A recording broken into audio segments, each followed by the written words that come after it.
Hello students, welcome to Arise Electrical academy.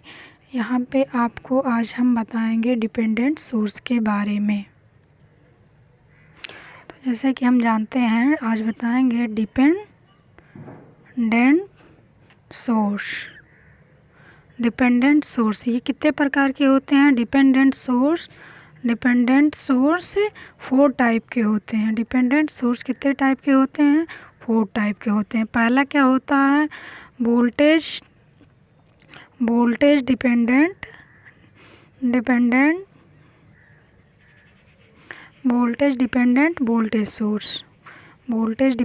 Voltage source. दूसरा क्या होता है? Voltage dependent current source. Current source. तीसरा क्या होता है? Current dependent current source.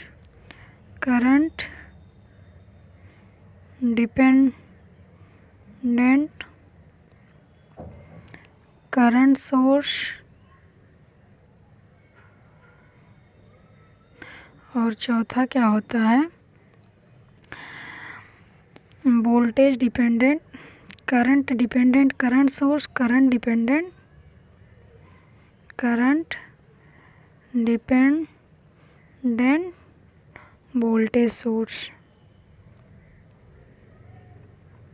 तो ये 4 टाइप के होते हैं। तो इनका हम फिगर बना के देख लेते हैं कैसे होते हैं। तो पहला जो है वोल्टेज डिपेंडेंट वोल्टेज सोर्स। तो क्या कहा है यहाँ पे?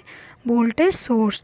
तो हम देखेंगे, पहले बनाएंगे एक वोल्टेज सोर्स। जो डिपेंडेंट वोल्टेज सोर्स होता है उसकी आकृति रेक्टेंगुलर होती है।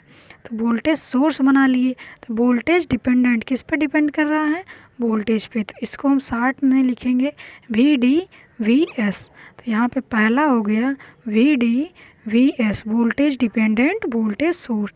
दूसरा क्या है? देख रहे हैं, करंट सोर्स है। दूसरा क्या है? करंट सोर्स है। तो करंट सोर्स को कैसे लिखेंगे? I की तरह। करंट सोर्स का सिंबल ऐसे होता है। तो करंट सोर्स वोल्टेज डिपेंडेंट किस पे डिपेंड कर रहा है? वोल्टेज पे। तो हम ऐसे इसको लिखेंगे voltage dependent VDCS, voltage dependent current source. उसके बाद तीसरा हम लिखते हैं करंट डिपेंडेंट करंट सोर्स। जैसे कि यहाँ देखते हैं क्या है? Current source.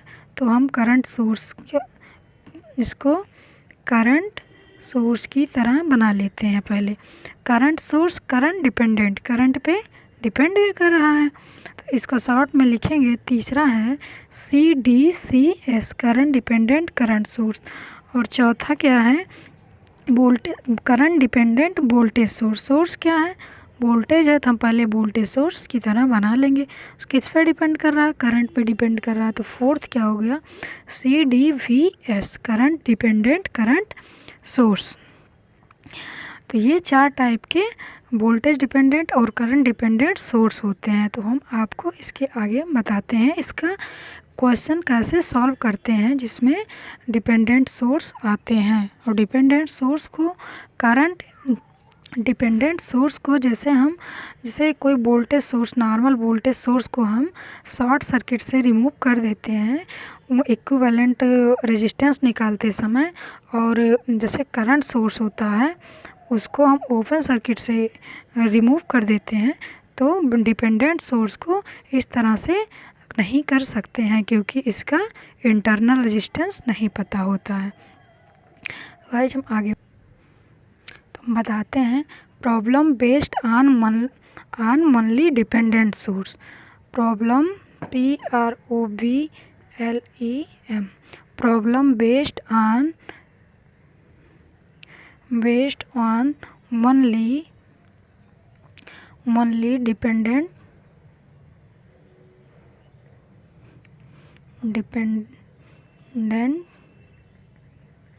Source. Problem based on mainly dependent source. यदि इसमें लिखेंगे, इसको हम दिखा देते हैं। Problem based on mainly dependent source, इसमें क्या है कि जब सर्किट में केवल डिपेंडेंट सोर्स लगा हो तब हम सर्किट का इक्विवेलेंट रेजिस्टेंस, इफेक्टिव रेजिस्टेंस कैसे फाइंड करेंगे। तो पहले हम, यदि प्रॉब्लम में केवल डिपेंडेंट सोर्स लगा हो तब सर्किट अपनी तरफ से ऑन नहीं होता। तो जैसे कह रहे हैं कि क्वेश्चन में अगर केवल डिपेंडेंट सोर्स लगा हो तो उसमें कोई वोल्टेज या करंट नहीं होती है, इसलिए प्रॉब्लम में पहले अपनी तरफ से एक सोर्स लगाएंगे जिससे सर्किट में डिपेंडेंट सोर्स भी ऑन हो जाए। तो अब अगर केवल डिपेंडेंट सोर्स ही लगा है सर्किट में तो अपनी तरफ से एक डिपेंडेंट सोर्स लगा एक सोर्स लगाएंगे जिससे डिपेंडेंट सोर्स भी ऑन हो जाए। ये सोर्स वोल्टेज सोर्स या धारा सोर्स, करंट सोर्स में से कोई भी हो सकता है और फिर टारगेट टर्मिनल पर इक्विवेलेंट रेजिस्टेंस प्राप्त करें। और इस प्रकार के परिपथ का इक्विवेलेंट वोल्टेज वैल्यू तथा इक्विवेलेंट करंट वैल्यू का मान शून्य होता है। इसमें जैसे केवल डिपेंडेंट सोर्स दिया हो तो उसका आपका इक्विवेलेंट वोल्टेज सोर्स या करंट सोर्स पूछता है, इक्विवेलेंट वोल्टेज या करंट की वैल्यू कितनी है तो वो 0 होती है। लेकिन अगर RTH का मान निकालना है तो हम अपनी तरफ से एक वोल्टेज सोर्स और एक करंट सोर्स लगाते हैं। वो RTH बराबर R equivalent equal to 1 volt upon I लिखेंगे या इक्वल टू V/1 एम्पियर लिख ले। तो इस पे एक हम एग्जाम्पल बताते हैं आपको। एक नेट सर्किट लिखते हैं ±2I। यहाँ पे कितना है, 4 ओम का रेजिस्टेंस लगा है, ये 2 ओम का रेजिस्टेंस लगा है और यहाँ पे करंट जो है I फ्लो हो रही है, जो यहाँ डिपेंडेंट सोर्स के साथ दिया रहता है सर्किट में कहीं ना कहीं दिया रहता है। और यहाँ पे हमको I की वैल्यू फाइंड करनी है। तो यहाँ पे हम देख रहे हैं केवल डिपेंडेंट सोर्स दिया है, यहाँ पे कोई भी इंडिपेंडेंट करंट सोर्स या वोल्टेज सोर्स नहीं लगाए हैं। तो क्या करेंगे, सबसे पहले हम अपनी तरफ से एक वोल्टेज सोर्स या एक करंट सोर्स लगाएंगे। उसके बाद हमें फाइंड क्या करना है, यहाँ पे फाइंड I की वैल्यू फाइंड कीजिए। फाइंड I की वैल्यू फाइंड कीजिए या अच्छा, क्वेश्चन में हमें क्या फाइंड करना है इन क्वेश्चन में, in given question find R equivalent. तो यहाँ पे ना तो वोल्टेज सोर्स दिया है ना तो करंट सोर्स दिया है। फिर हम क्या करेंगे, अपनी तरफ से एक वोल्टेज सोर्स मान लेते हैं। तो जैसे यहाँ पे मान लेते हैं कि ये V वोल्टेज सोर्स है, कोई वोल्टेज सोर्स यहाँ पे क्या है V लगा है और ये आपका क्या हो गया 4 ओम का रेजिस्टेंस है और यहाँ पे 2 ओम है और यहाँ पे एक डिपेंडेंट सोर्स लगा है, voltage dependent current dependent voltage source है ये।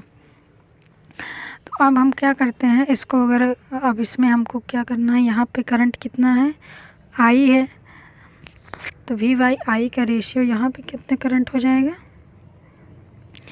अगर निकालें तो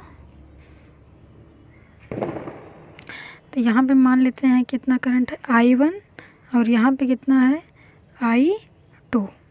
तो I बराबर क्या हो जाएगा I1 प्लस I2। I1 बराबर मान लेते हैं, यहाँ अगर हम ग्राउंड कर दिए हैं, ये नोड ग्राउंड है तो यहाँ का वोल्टेज क्या होगा V हो जाएगा। ये वाला वोल्टेज यहीं तो पहुँचेगा, ओपन सर्किट वोल्टेज है। तो क्या हो जाएगा, इसमें करंट I1 के बराबर क्या हो जाएगा V-2I। ये क्या है वोल्टेज, ये तो वोल्टेज की वैल्यू है, मान लीजिए ये वोल्टेज सोर्स, तो ऐसे लिखा जाएगा V-2I डिवाइड बाई रेजिस्टेंस 2। उसके बाद प्लस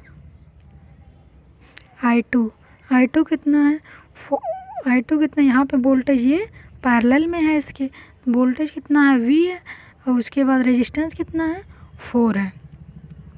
तो यहाँ पे हो जाएगा, इसको सॉल्व करेंगे। आई ऊपर से हम 2 से मल्टीप्लाई करके सॉल्व कर देते हैं। 2v माइनस 2i अपॉन 2 दूनी 4, नीचे 2 से मल्टीप्लाई, ऊपर से 2 से मल्टीप्लाई कर दिए।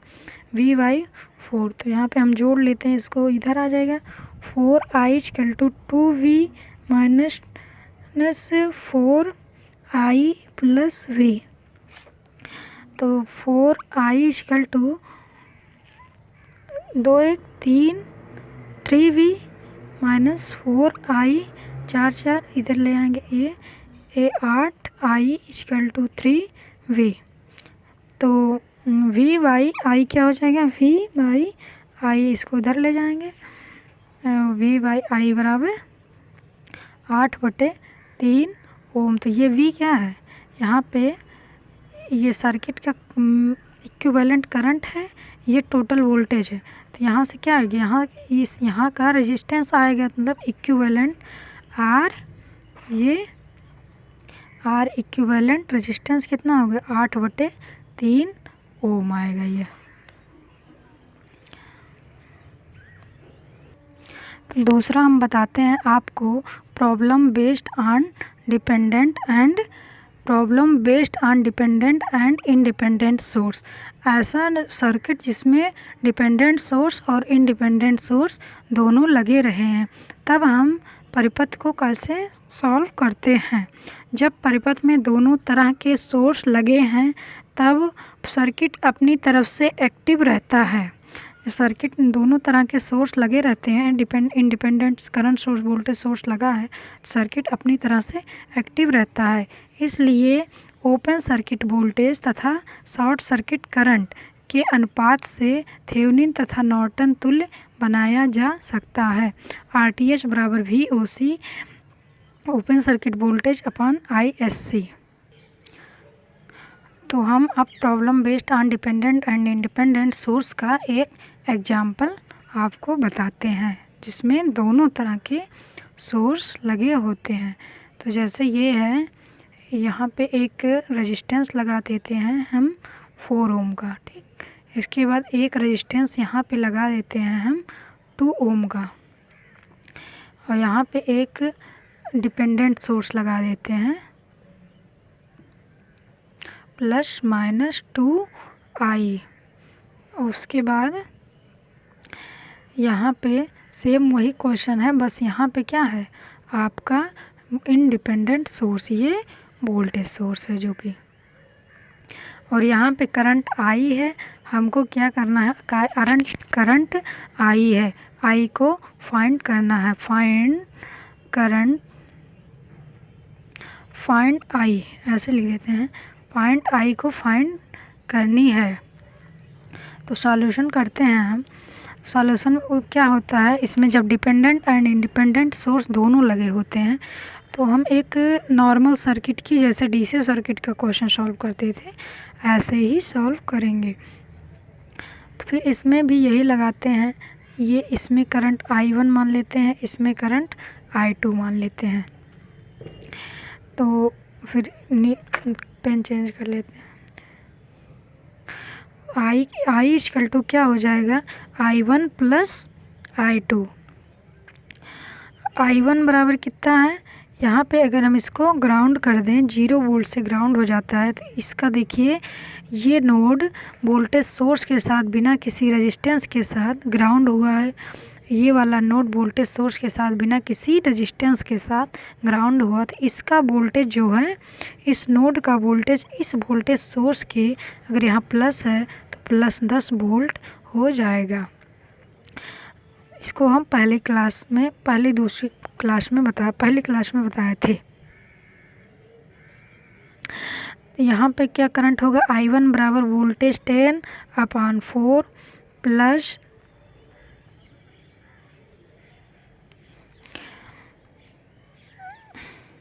I2 बराबर क्या हो जाएगा, यहाँ पे 10 माइनस 2i, ये voltage source 10 minus 2i divide by 2 यहाँ i। तो ये सेम वैसे ही सॉल्व हो जाएगा जैसे पहले सॉल्व किए थे।